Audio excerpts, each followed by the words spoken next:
Hey guys, what's up? Welcome to another episode of the Coach Cody podcast. So today I have a special guest who is also a coach. Her name is Rachel, and we just wanted to talk about, so she specializes in things like fibromyalgia, and I feel like it's something that is very misunderstood or is kind of like a mystery to people. So I just wanted to bring her on here, tell her story and all the things fibro related. So welcome, Rachel. Thank you so much for coming on. Yeah, thanks for having me. I'm excited, obviously. I'm very passionate about fibromyalgia, so I am excited to share basically my story and anything that might be helpful to anyone listening who might be diagnosed or thinks they might actually have it. Yeah, awesome. So I guess, starting with, what was your, when were you diagnosed? How did that all go down and how did you deal with that?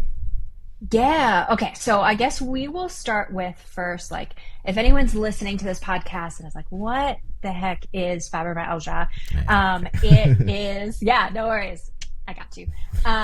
So fibromyalgia, it's a chronic pain condition. So I felt pain all over my body. So mostly in my neck, my shoulders, legs, etc. And the pain never goes away. The only difference is the intensity. So I like to use the analogy of a stereo. So you're listening to music. Sometimes the volume's turned up all the way and you can't ignore the noise whatsoever. Sometimes the volume's turned all the way down and you can kind of go about your day. It doesn't really bother you, but the stereo's always on. And that's what fibromyalgia is. And to kind of how people get it, we should say. So that is still up for debate. And if anybody on the line tells you differently, they are lying. But we still don't know exactly what causes fibromyalgia, but we all seem to have some things in common. One is we typically have gone through some sort of stressful childhood. So maybe that's PTSD, CPTSD, just something happened within our lives. We're all very type A, perfectionists, typically the type of people that just run your body into the ground. And then one day what ends up happening is you have some sort of accident or infection or sickness, and you never quite seem to get better. I like to say it's the straw that breaks the camel's back, basically. And so for me, this was in 2010, and I was in a water skiing accident and ended up in the hospital. Didn't seem to be that bad. I had some knee issues, but started waking up in pain every day and thought that was weird. Started in my low back, went to all of the doctors thinking, I thought I had cancer. I thought I was dying. There had to be something going on. And the short version is 10 different doctors. And 1 year later, I finally got diagnosed with fibromyalgia. Mm-hmm. That's a lot. Yeah. Yeah. And that's typically what happens to most people. So the issue with fibro is not only do we not know exactly what causes it, but there's also no test for it. So there's no blood test. You can't see it in an MRI. You can't see it on an X-ray. And so if you think you have fibromyalgia, you are feeling pain everywhere. It's excruciating. And then when you go to the doctor, they look at you like you're crazy because they say, well, there's nothing wrong. You're making it up, you're a hypochondriac, etc. And there are very few doctors who are aware and will say, oh, wait, I know what this is. And even fewer actually know what to do about it. Man, that's tough, especially going to 10 different doctors and it still being such a mystery to most doctors. So scientific, is there a scientific kind of thing where it's just what exactly do they think is going on in the body to cause the pain? Yes. So we are getting closer. Right now, I think the best analogy that people say are it's like your fight or flight is permanently turned on. And so when you think about that, when you think about a normal fight or flight, right? Let's use the bear analogy. And so you see a bear in the woods and your fight or flight naturally gets turned on, and you are either prepared to fight that bear or you are going to run like heck to get as far away from it as possible. And so your body goes through certain sort of changes to make you stronger, faster, etc. And that's supposed to last, 5 minutes, 10 minutes, basically just long enough for you to get away. And those changes are your muscles get really tense because, like, as you know, a tense muscle is a stronger muscle. So your muscles tense up, your digestion basically stops, and you are ready to go. Well, the problem is if that doesn't turn off and it just stays. And so eventually that tense muscle starts to really ache. And so that's sort of the running analogy that's still going on. The other thing that is very hotly debated, which I'm sure if any of your listeners have fibromyalgia, I'm sure they're all going to run to my Instagram so we can talk about this. But right now, there's a lot of misinformation when it comes to, is fibromyalgia an autoimmune condition? So right now, the debate started because there was research on mice. And so basically they quote unquote gave fibromyalgia to mice, and they started testing on them. And that's when they started noticing, oh, wait, when we do certain experiments on them, it kind of looks like an autoimmune condition. And therefore they're like, oh, that's it. This is autoimmune.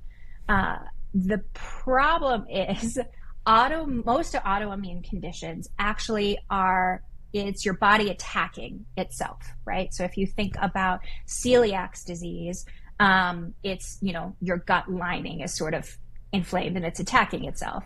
And with fibromyalgia, one of the reasons why we all kind of feel crazy is there isn't actually damage to your body.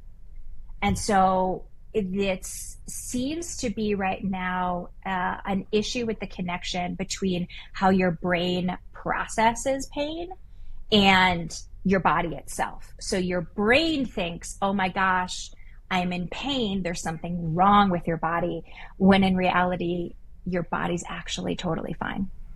Wow. Yeah, that's it's interesting. And also, I'm sure frustrating not having this concrete thing, just okay, what is this? What can we do about it? Yeah.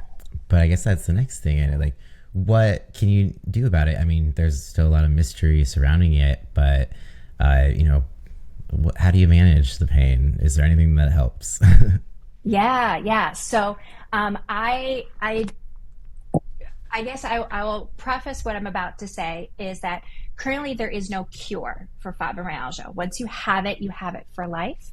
However, there is something called remission.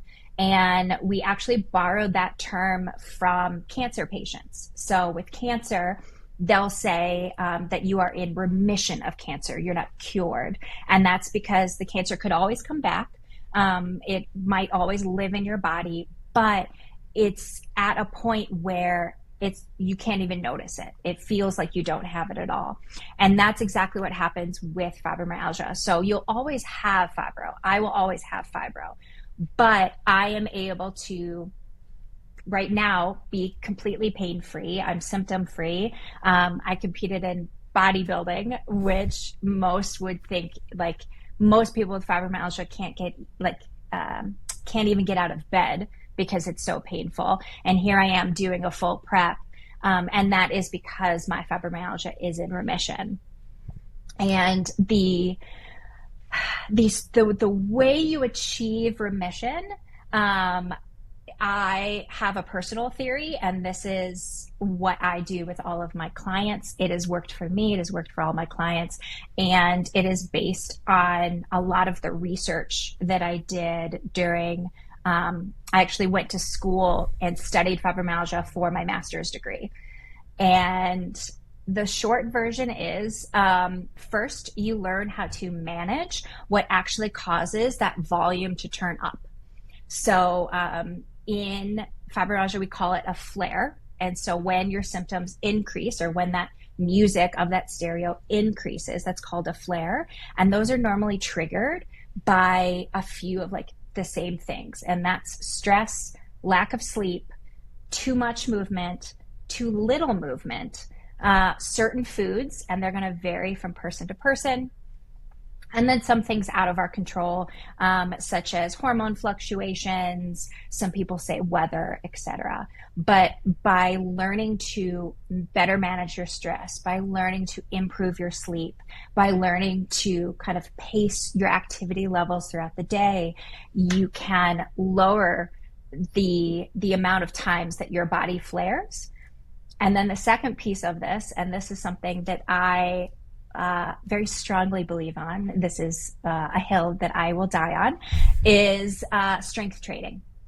So that's actually what I went to school for. My master's is in exercise science, and my thesis was all about how to use exercise, specifically strength training, in order to, I will say, manage your fibromyalgia symptoms. And that has worked for me. It has worked. I've now I think over 200 clients, and many of them have found remission through sort of this process of managing what triggers flare-ups and then regularly strength training. Wow, that's awesome. That's very cool. So it almost is like the body is like physical representation of the stress that's going on, like in your mind. It's like, all right, we're gonna make everything hurt, like this is what the brain's feeling, so now your body's gonna feel it, which sounds awful. So I guess the other thing is, like, do you find that when you're stressed, is that usually when flares tend to happen the most? And like, can you kind of feel one coming on? Is there something you can do to kind of like halt it and like not go full flare, that sort of thing? Yeah, exactly. Stress is actually, I would say, the most common trigger. And what I tell clients is, we think of stress as like, oh my gosh, the world is ending or the world's on fire. But we also need to remember that like decision fatigue is a stress.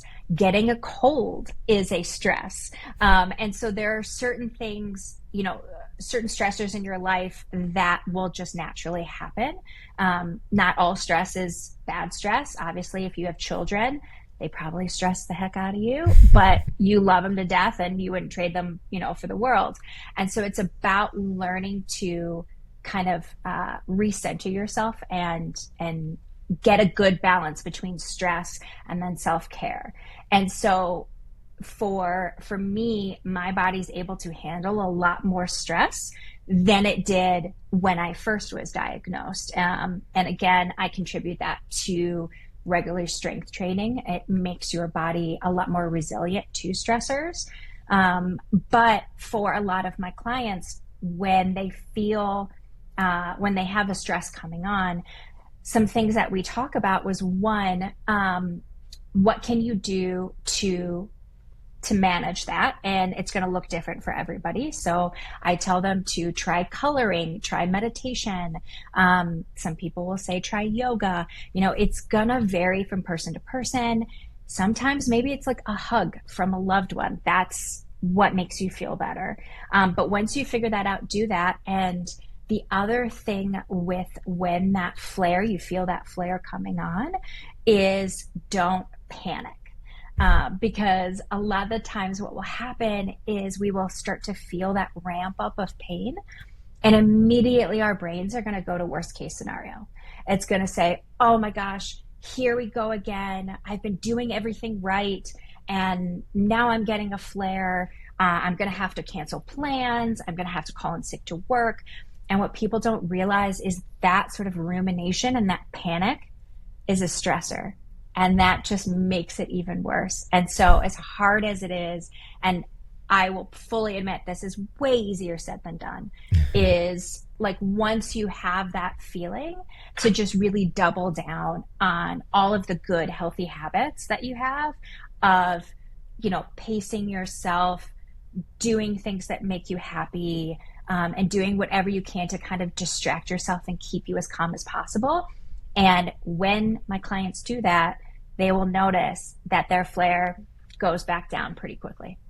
Oh, yeah. I mean, that's good that you can kind of start to recognize it and be proactive. So good news there. And so you mentioned some foods could possibly also trigger it. Is there anything is it different for everybody? Yeah. And so, and this is actually something that I'm very passionate about, because I want everybody else to learn from my mistakes.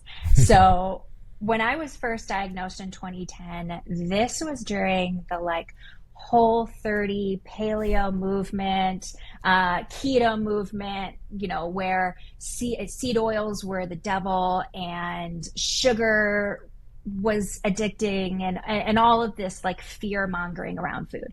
And I fully believed in all of it. And I went through, I don't know how many years of being extremely restricted with my diet and extremely fearful of eating certain foods, because there are all of these influencers online that said that all of these foods were bad. And the problem is that what I have seen with myself, what I've seen with all of my clients, is when we label foods as bad, when we eventually eat them again, they bring up all of these feelings of guilt and shame and, etc. And this is something that I did. I would constantly think, what's wrong with me? Why can't I stick to this? Why can't I eat clean, quote unquote, and I will feel better? And it wasn't until I eventually got my certification in nutrition, went back to get my master's, I started actually learning the truth. And the truth is that when you have fibromyalgia, your gut, your stomach will be extra sensitive. And that's true for all of us. But just like any other food allergy, any other food sensitivity, the specific food is always going to vary from person to person. So not everybody is allergic to peanuts. Peanuts are not bad. It's just some people can't eat them. And the same is true with fibromyalgia. And so what I found was, for me personally, the only foods that really my gut's really sensitive to for my fibro is gluten and lactose or dairy. But I will say, my clients are kind of all over the place. There are very common ones. So gluten is the most common one. There was actually a research study a few years back that said people with fibromyalgia have a high overlap with people who have non-celiac gluten sensitivity. That's what I have. I will say, of my 200 clients, I've had maybe 5 or 6 who did not react to gluten. So it's a pretty common one. It's the one that I tell people to start with. And then that's followed by dairy or lactose, artificial sweeteners, caffeine, alcohol. Some people also react to refined sugar, or corn was another one that I've heard. But really what it comes down to is going through, experimenting by eliminating them.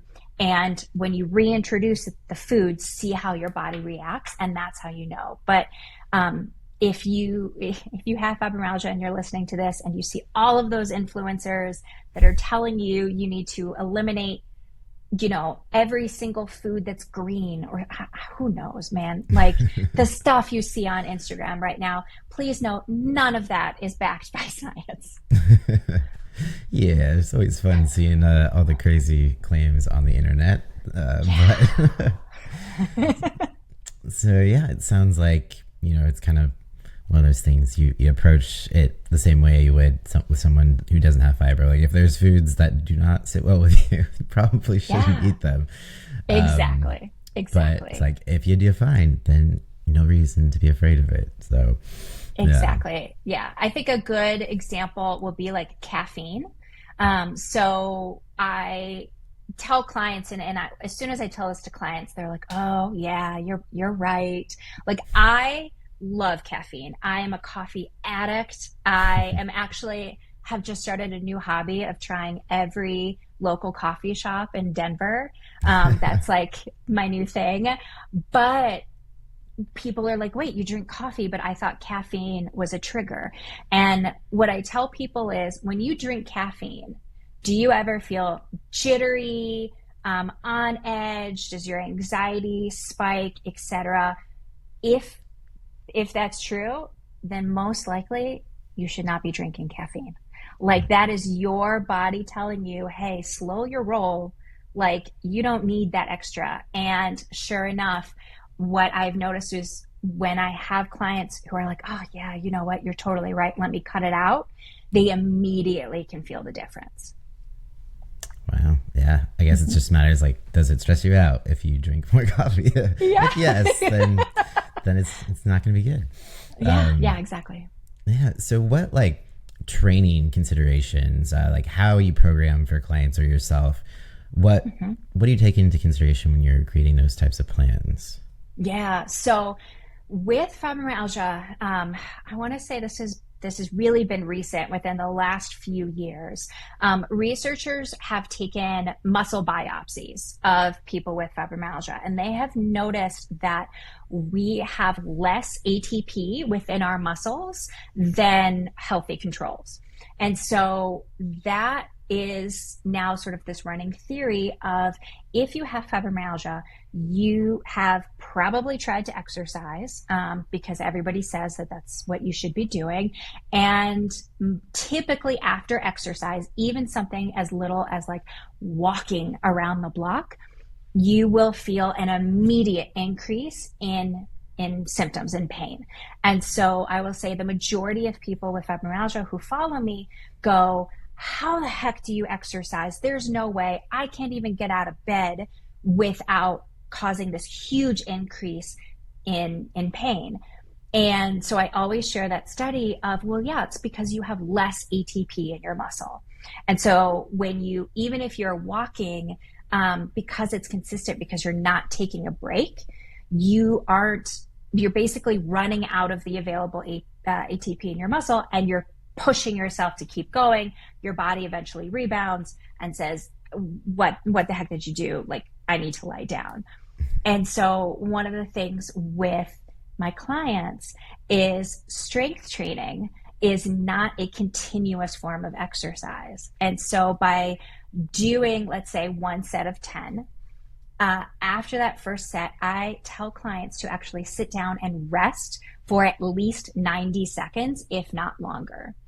And as someone, who is type A perfectionist, most of us are ADHD, sitting for 90 seconds is going to feel like torture.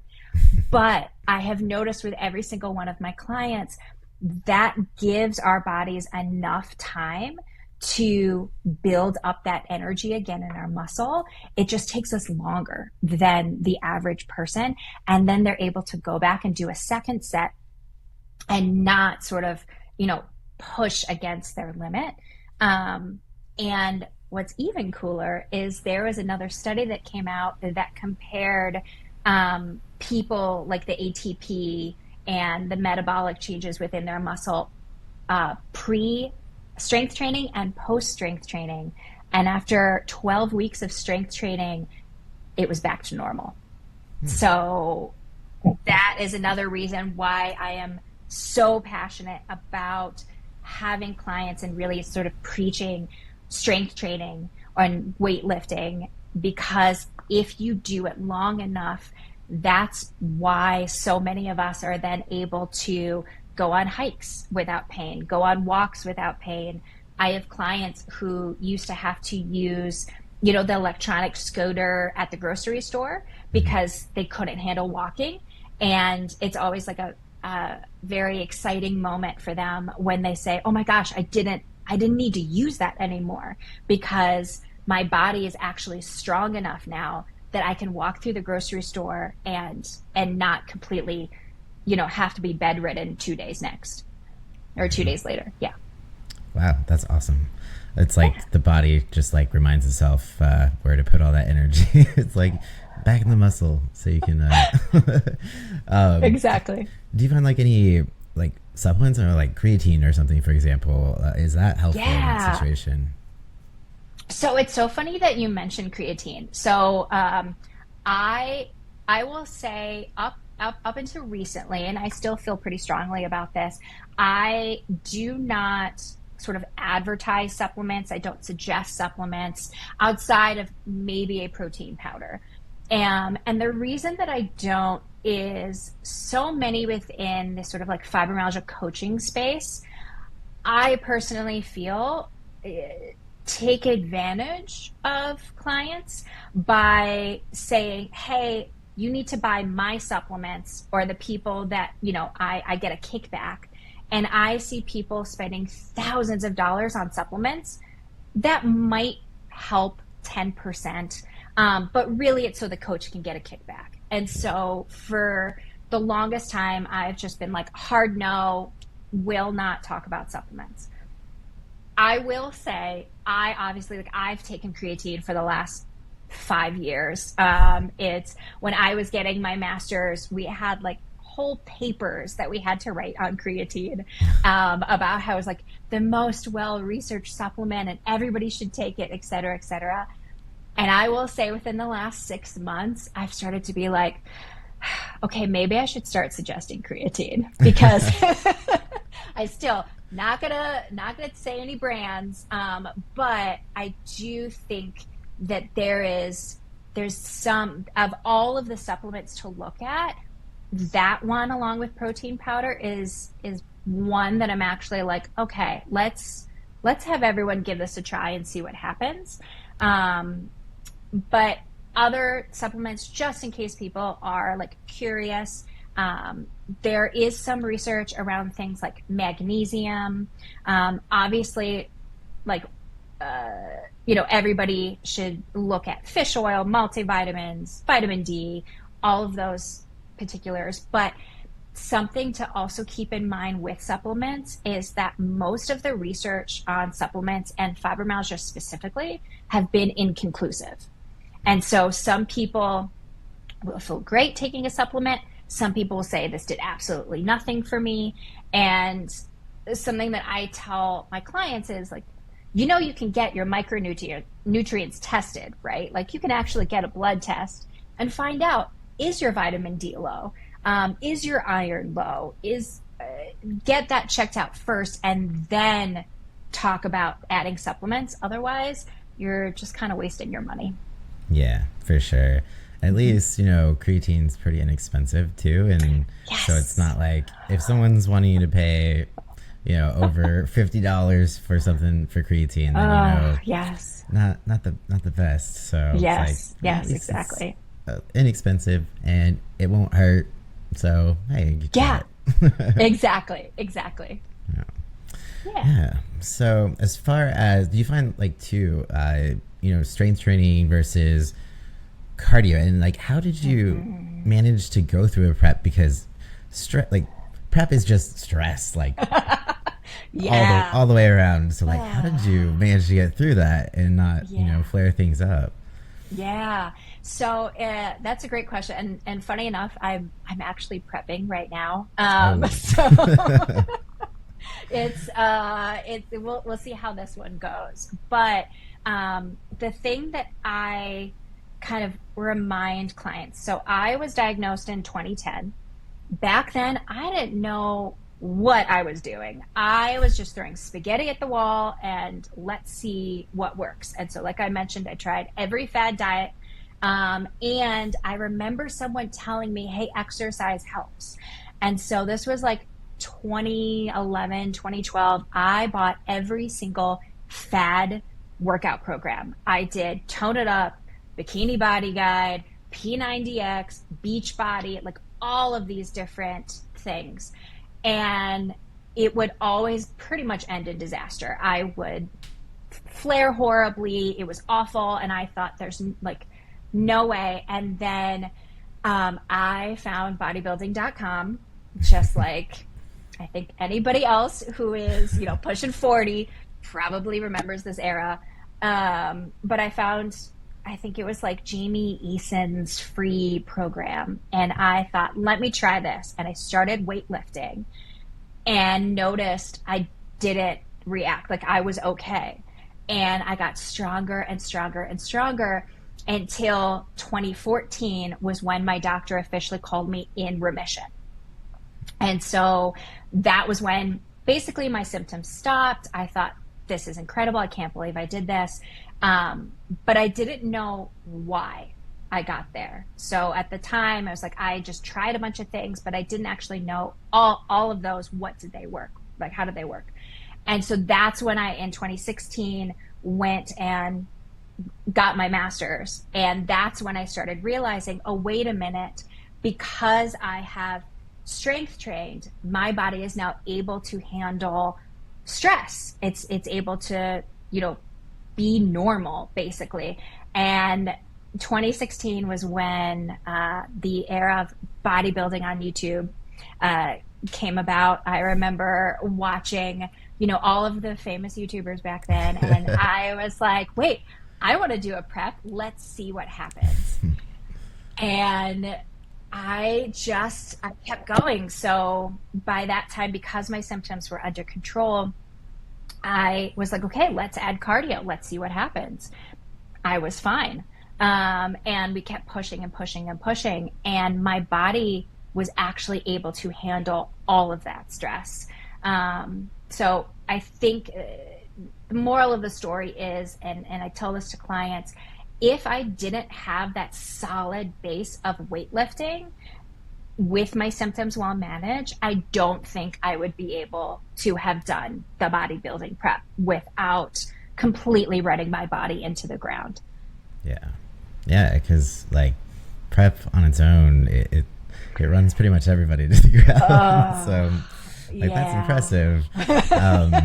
And then on that note, so what category do you compete in? Is it NPC or is it another? I've competed twice in 2016 and 2017. Both times I competed in the natural federation called the NANBF.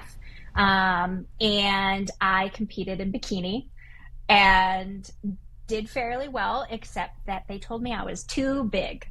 And my legs were too big. I'm too muscular. And for the longest time, I sort of internalized that. And I thought, okay, I need to get smaller. And it wasn't really until I met my husband, who basically was like, F that. So I am still natural, and we will just kind of see. Right now I'm shooting for a competition at the end of the year, and my coach was just like, you know what, let's just see what your physique looks like, and then we'll figure out where you belong. Yeah, that's one way to do it. Just see where you fit.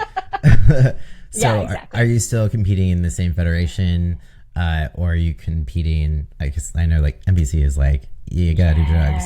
I mean, not necessarily, but most times. Right. So I'm gonna throw my hat in the ring for NPC, at least locally. However, I am very aware of like what is possible naturally and what is not possible naturally. However, the other thing that I'm also considering is I'm 39. I will be 40 soon. So I am competing in the masters division. And also once you get to this age, hormone levels start to drop. And so something that I've been considering, but I haven't done it yet, would be, like hormone replacement therapy, TRT, etc. And once I do that, obviously I won't be able to compete in the natural federations.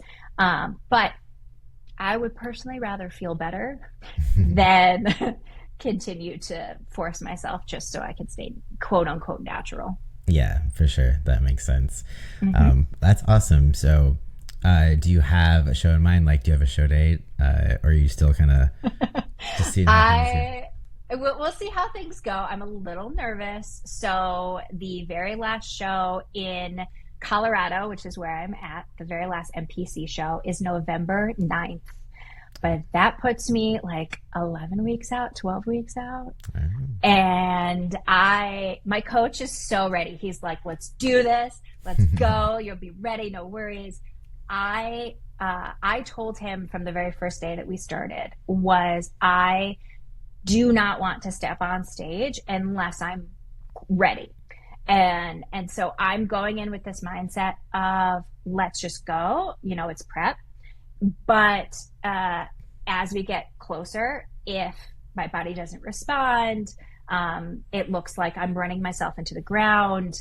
We need to start pulling my food down too low for too many weeks in a row, then I'm of the mindset of like, okay, let's pause for a second and look at spring shows instead.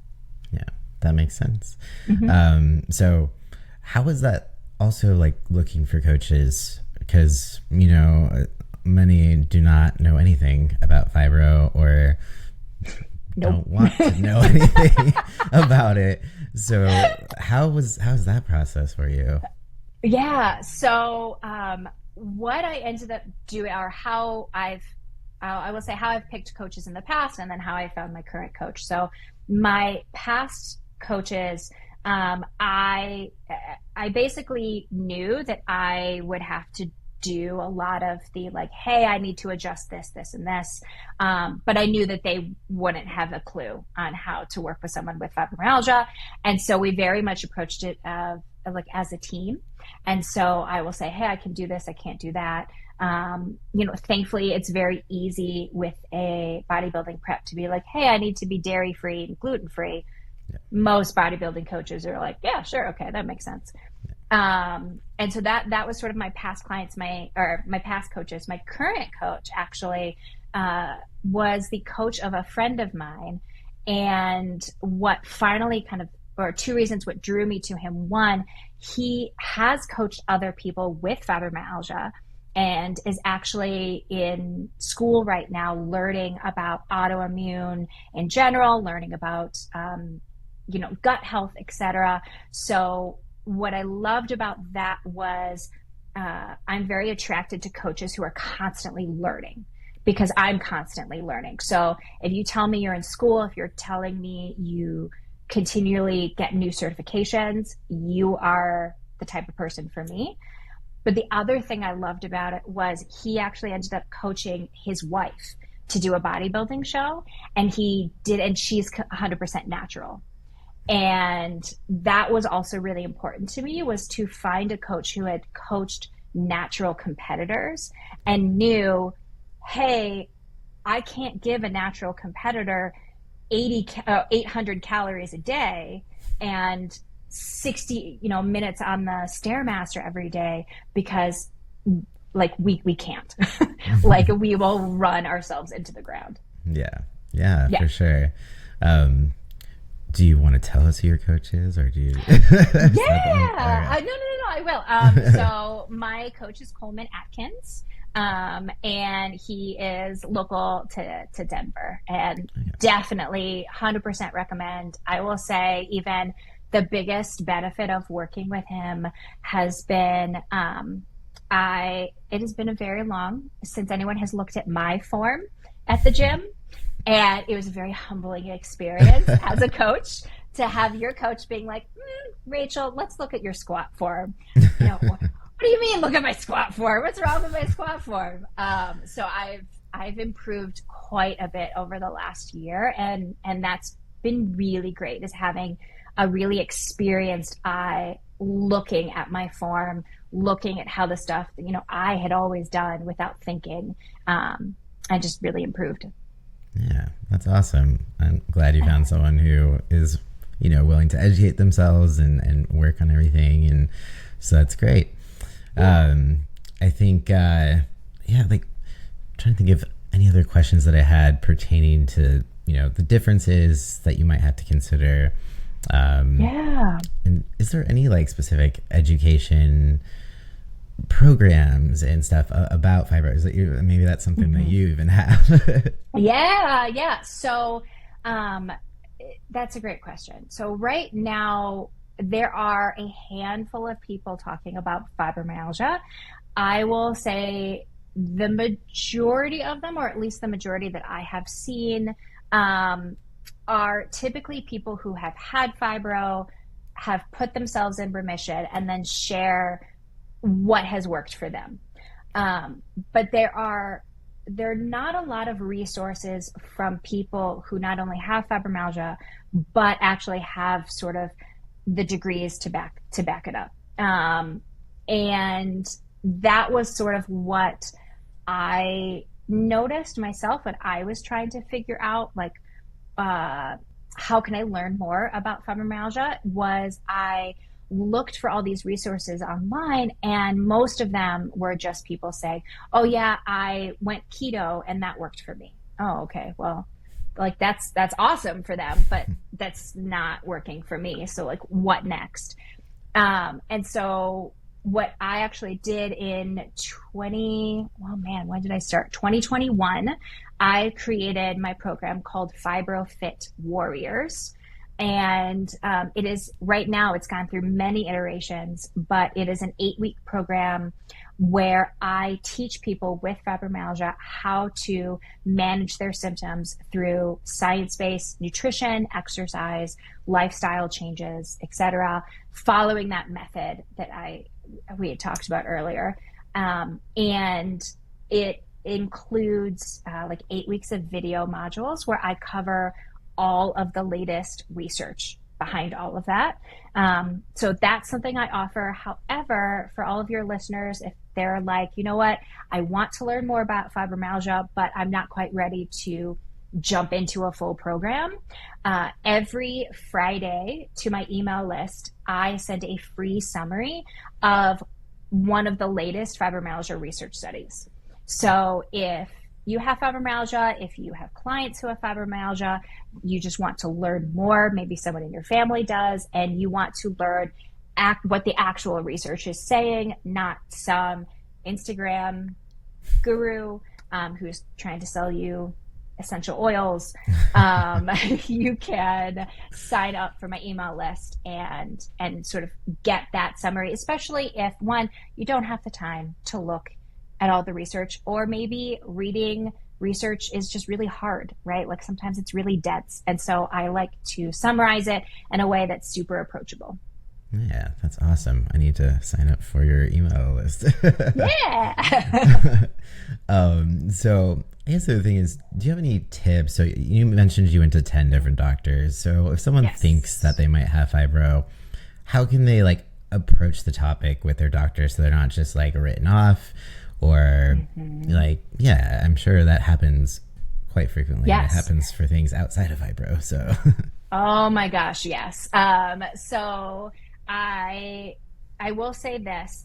One is fibromyalgia tends to be more common in people who were, born female. And so if you are a man and you think you have fibromyalgia, getting diagnosed is going to be even harder, because there are many doctors who will say, oh, men can't get fibromyalgia, which is completely untrue. It affects, both sexes. But if you wake up and you're like, something isn't right, I'm starting to feel pain, you go to your doctor and you explain your symptoms. There is no test for fibromyalgia. So you can't get a blood test or anything like that. But what you can do is you want to eliminate every other possibility. So when you go to the doctor, you are going to want to ask, obviously, for a full blood panel. And so see if, are you vitamin deficient? How's your thyroid going? Is there anything else that could be triggering pain? Getting hormones tested, if that's something your doctor offers. Ruling that out first. And then the other thing you want to rule out are other conditions that are very similar to fibromyalgia.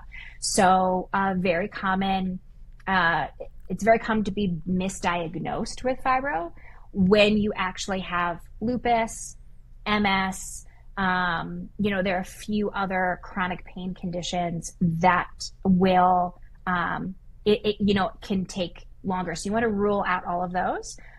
But in the end, if everything comes back normal, your x-ray is normal, your MRI is normal, etc., that's when you finally get that fibromyalgia diagnosis.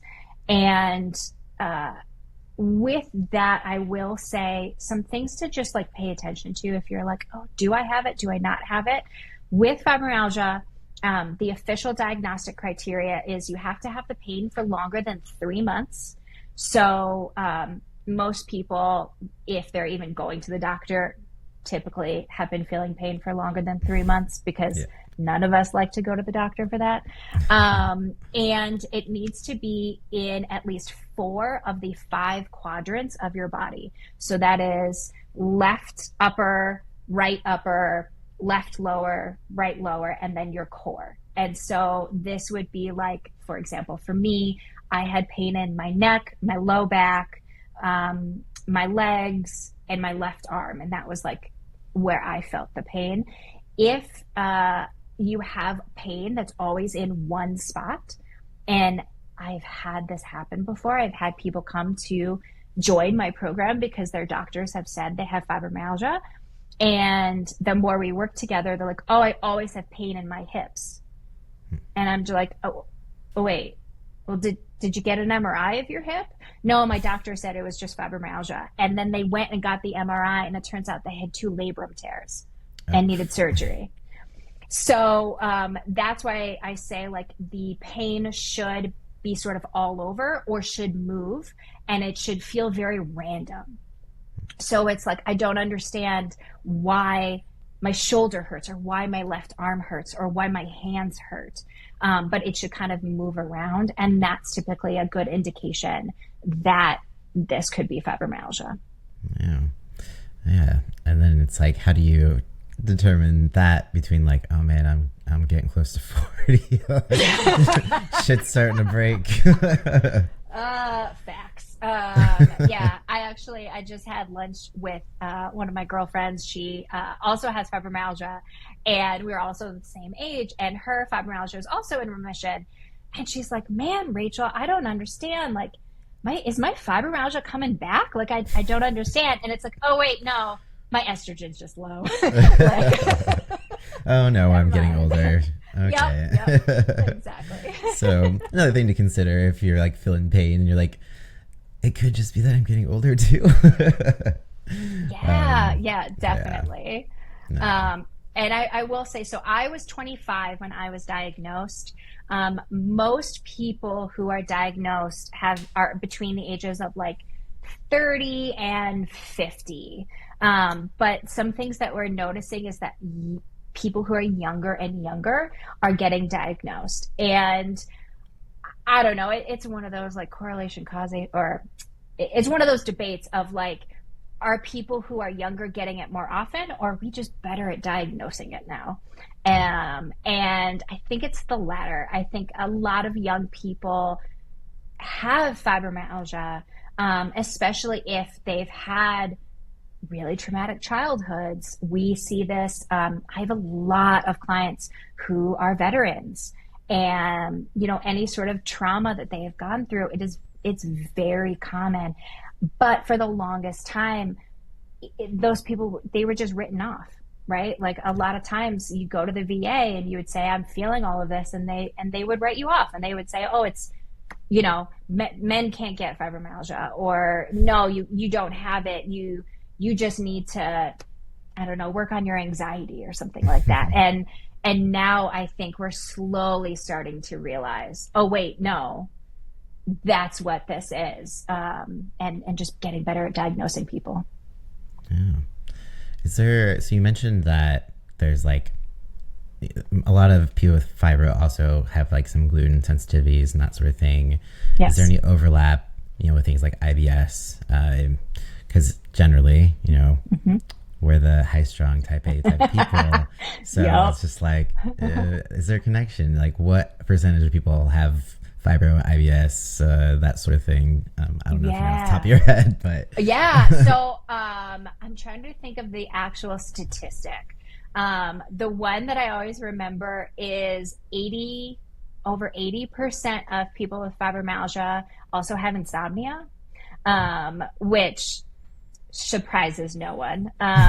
Being a type A person, I did not sleep much. But with IBS, I would say it's probably around the same percentage, 80 to 90%. Granted, with IBS, it's kind of like, oh, let's just throw that label because you're just a sensitive flower. But yeah, I would say that's another big thing with fibro. If you're thinking that you might have it, is do you tend to, I share photos on my Instagram every now and then of like my stomach being really distended after eating certain foods when I was first diagnosed. And I've had people say like, wait, is that a pregnancy photo?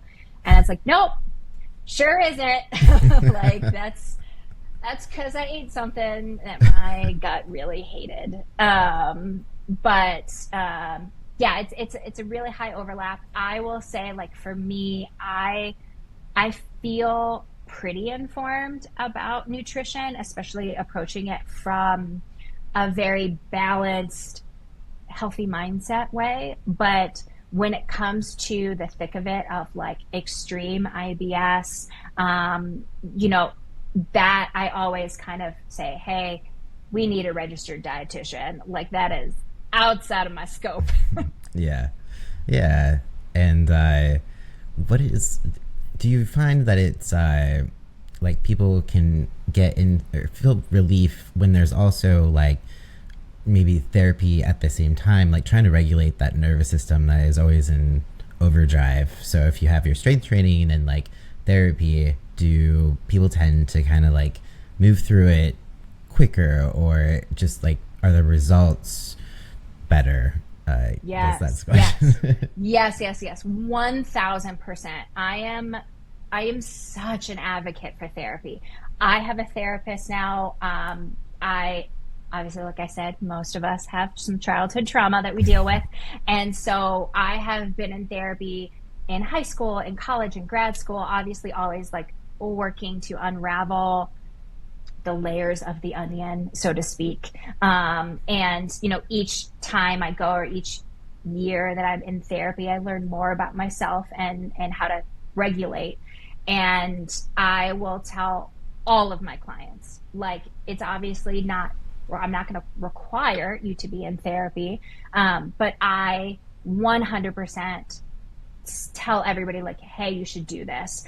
Because sort of working through a lot of that past trauma and, it's things that are so far outside my scope that there are certain things that I'm like, hey, I can try to help you, but you need to see an actual therapist. And I felt so strongly about that actually, I think this was last year, I ended up hiring a certified therapist to film a module for my program for FibroFit Warriors, because I knew that there are people who join my program who are scared of therapy. I've had my fair share of terrible experiences with different therapists while I was trying to find the right one. And that can be triggering in itself. So I understand that fear of going to a doctor, that fear of going to a therapist if you've had bad experiences. And so I wanted to find a way to make it feel more approachable by hiring someone. Just she's not part of the program, but her module is like a special module. And I found that has really helped a lot of my clients go, oh wait, okay, this is actually something that's beneficial to me. And either they will start looking for one, or start asking me questions on how to look for one. So yeah, big therapy fan. Yeah, that's awesome. I mean, I always wish that I could have all my clients in therapy at the same time too, because there's so much that it's mental. And yeah, it's just like, if I had like in a perfect world, I would hire a therapist on my team and somehow include it in like the feed to just be like, you got your therapy tomorrow and we can check in tomorrow as well, you know, just to give you the whole package, because it's just like mental health, you know, as we know, it impacts your physical health in the case of things like fibro, IBS, that sort of thing. But we often just don't think about it. So it's just like wanting to make that connection for people to be like, our heads are not disconnected from our bodies. Like, we can't treat it separately, because it's just not. Yeah. And I think also it's so interesting. Like, some of us, including myself, was raised to believe that asking for help was a sign of weakness, that, oh, quote unquote, crazy people go to therapy. And so if you go to therapy or if you have to take medication, that there's something wrong or broken. You don't talk about that. And this was the way that most of my family was raised. In fact, I will share, like, because my father was raised that way, he wasn't diagnosed as bipolar until he was in his 60s, because that's when he finally realized, oh, wait a minute, something's wrong. Let me actually go to the doctor. And I see that with a lot of my clients, even if it's not as like overt, you know, that kind of stigma around it is, we're still trying to break through. And I think that 2020 did a lot of good in that sense. I think that's when I started going back again. I think it's becoming a lot more mainstream, especially with, like, you know, our Gen Zers, et cetera. They're talking about it more. But I think, you know, a lot of my clients, they're also in their 30s and 40s, and we're just not used to that, of like, oh, wait, we talk about therapy now? Like, we can go. Yeah, we can talk about like feelings and that sort of thing. It's wild, because, you know, I even think sometimes where I'll be in a group of friends and we don't hesitate to say like, well, my therapist told me this. And it's like, I never in my wildest dreams would have thought that would just be like an easy conversation.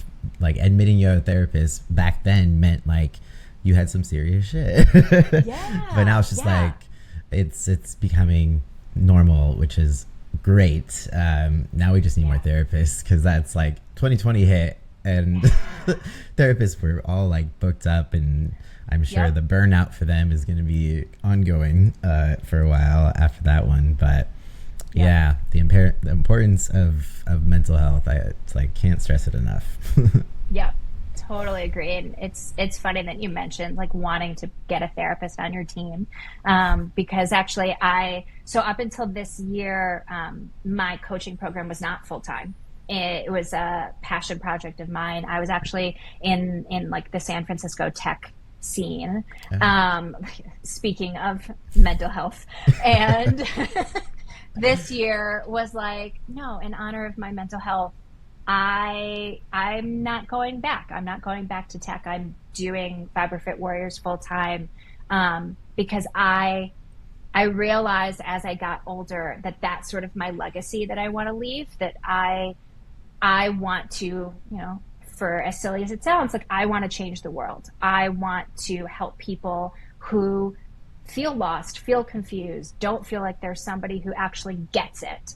And it's such a big passion of mine. But thinking future goal, like, all I want to do is create some sort of health clinic where, like, just like you said, I want therapists on staff. I want MDs on staff. I want registered dietitians on staff. Like, I want to get a team of experts who all understand fibromyalgia, and who, when my clients go to, know that they're going to be listened to and sort of treated with kindness and respect. Yeah, that would be huge. Like a safe place to go. Yes. Just know you don't have to explain yourself. Like, we know what's happening. We get it. Yeah, exactly. That's awesome. Well, I hope that comes true. I would love to see that, especially for everyone that's struggling. And yeah, I would love to at some point kind of do something similar. Or at least get like a, you know, therapist on board. But I know it's hard with like online stuff. It's great but there's limitations with like therapy and licensing, and that makes it a little harder. And insurance, it's always hard to pay out of pocket for things. And so, but it'll happen at some point. Yeah, definitely. I'm excited to see how the online space continues to evolve. And I remember when I first hired my first personal trainer, in what was it, like 2013, 2014, something like that. And they were just totally online. And that was sort of unheard of. Wait, how does your personal trainer work with you online? Like, how does that work? And now I think it's interesting. Like, my therapist is in Boston. I've never seen her in person. And so I think it's cool. Obviously there's a lot of things about the online space that are frustrating and scary. But I think there's a lot of goodness that's coming out of it. It's making it a lot more accessible to people who probably weren't able to get that kind of treatment or information before. Yeah, 100%. It's like, it's always so easy to see the negatives of internet, social media, and all that stuff. But at the same time, there's so much good that has done. Like, we wouldn't have our businesses if it wasn't for the internet. Met a ton of awesome people that would never have before. So, I think just gotta kind of filter out the misinformation. So that's the frustrating part. Yep. So we just gotta keep battling that. But so well, I won't keep you too much longer. It's been a while. I know you're a busy person. So is there any like last words you want, any tips or just anything on your mind that you wanted to share with people that you think might be helpful? Yeah, definitely. So I guess two things. One, if any of your listeners are other personal trainers, it's very likely that one of your clients has fibromyalgia. There are like 5 million of us or something like that. So if you're a personal trainer, you listen to this and you have a client who has fibromyalgia, please don't hesitate to reach out. On Instagram, I am Coach Rachel Smith, and my DMs are always open. I'm happy to help other personal trainers figure out like, hey, this is how my client's reacting, what can I do? And then if you think you have fibromyalgia, I definitely want to encourage to get that diagnosis, but also remember that it is not all in your head, that the pain is absolutely real. And if you are feeling lonely or not heard or confused or lost or etc., again, DMs always open. It's something that I'm extremely passionate about, and I'm always here to help. Awesome. Cool. And thanks for giving where we can find you. That was the next question. So now I know where we can find you as well. So thanks so much for coming on. And everyone go check her out. Lots of awesome information, especially if you have fibro. So again, thanks for coming. And thanks everyone for listening. Awesome. Thank you.